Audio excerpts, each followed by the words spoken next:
You're watching TelecomTV's exclusive video coverage of the Broadband World Forum 2015 event from London. I'm joined now by John Carter, who is UK Head of Business Development at the Connected Home with Deutsche Telekom. Correct, yeah. John, thanks for joining us again at Broadband World Forum. Not at all. Good to be here. The Connected Home, Yep. we're going to talk about this again.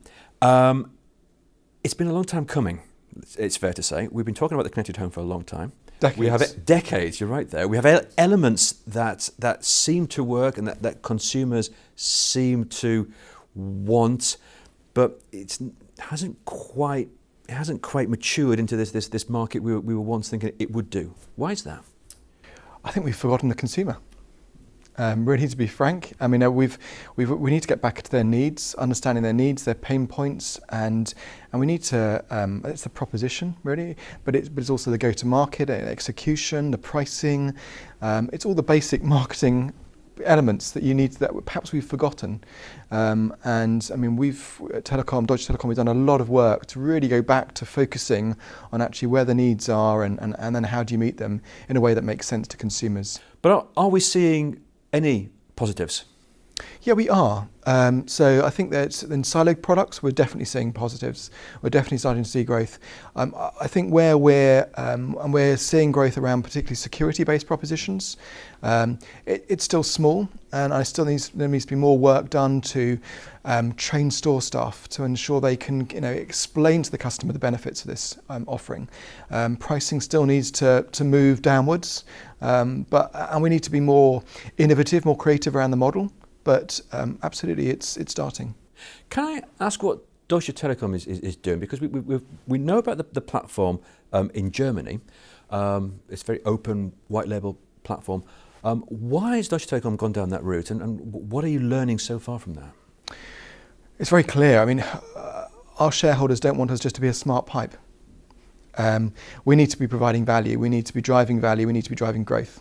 And I think if we sit back and allow the West Coast giants to move into another market, then we'll be further disintermediated. It's quite obvious.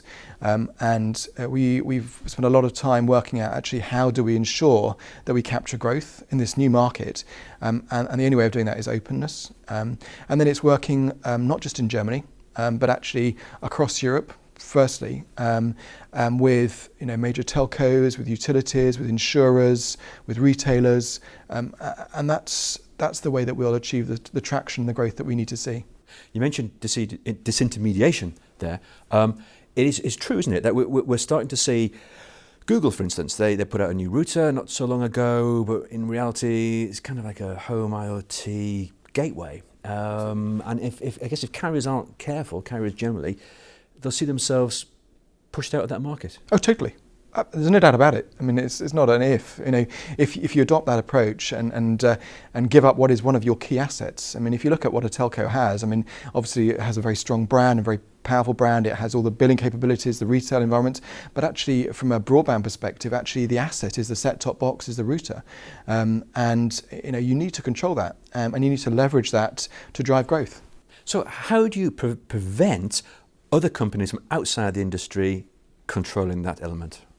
I think you need to be really deliver on a customer proposition, meeting a need, excelling at the go-to-market, and it's creating that partnership, those partnerships, and it's across many non-traditional partnerships, whether it be manufacturers, insurers, retailers, utilities, and agreeing that actually by working together, actually we're not going to steal value from each other. Actually, that's the only way we can play and ensure that there was any value left, because that will all be taken. It's not just the telcos that will be disintermediated, it will be the utilities, it will be the insurers, it will be all of us. And I don't want to sort of paint a very sort of doomy vision, but I mean, this is the reality. If we don't operate together and differentiate and use our real strengths, particularly around things like data privacy. So, I mean, we're all talking about the safe harbour agreement at the moment. I mean, we have an opportunity as telcos to give customers control back into their hands around their data. And when you think of the connected home, IoT and big data are pretty synonymous. So customers, one of the potential barriers for the connected home is actually, is my data private? How is it going to be used? And I think that Deutsche Telekom, as you expect, is doing a lot of work to ensure that we make sure customers not just feel, but are in control of how their data is used. And you feel this is going to be important going forward? Is it not the case that, unfortunately, consumers just are not that bothered about their data? They willingly tick boxes, give it away. I think it's market by market. So if you think of Germany, I think data is actually a major concern. I do think there's a general view that it may be a trend that we're starting to see, that you start to bring more and more products into your home, and actually you've got smart meters, and actually you've got maybe all these different products come together, and you can now work out a lot about that consumer, and maybe there's value there. Maybe if there's a benefit, if I can get maybe discounts or I can get enhanced services. Yes, absolutely. But where's the line drawn? Is this the whole concept of a smart home or connected home a bit of a misnomer? Is it more the case that for homeowners and consumers, they just want services that work and things that work? They're not actually buying into a connected smart home. It just so happens that these services and these devices are connected. Totally. I mean, what we focus on is basically we call it a single, simple, compelling proposition. I mean, the smart home as a name is irrelevant to most consumers if we really think about it. They buy particular propositions that meet a need, and slowly over time, there's a journey you can take a customer on that starts to build up and enhance the range of services that they can then benefit from. Every market will be different. In some markets it's more around security, peace of mind. In others it's around energy management, or it's about convenience and control. And it's about bringing together all these different devices together into a proposition that makes sense to them.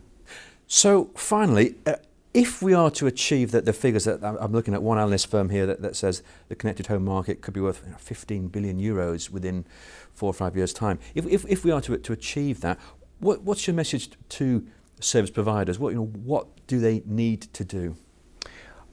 Telcos need to get a grip. They need to understand that everything's there. They have the toolbox. The opportunity is now. This is not a 2-3 year term thing, but they need to work out how do they meet the needs of the consumer. If they focus on technology and the technology opportunity, then they've lost it. It's a real consumer marketing focus and developing propositions that resonate in the market, because the market's not going to be theirs in 3 years' time if they don't make a move now. Great advice. John, thank you very much indeed. Thank you.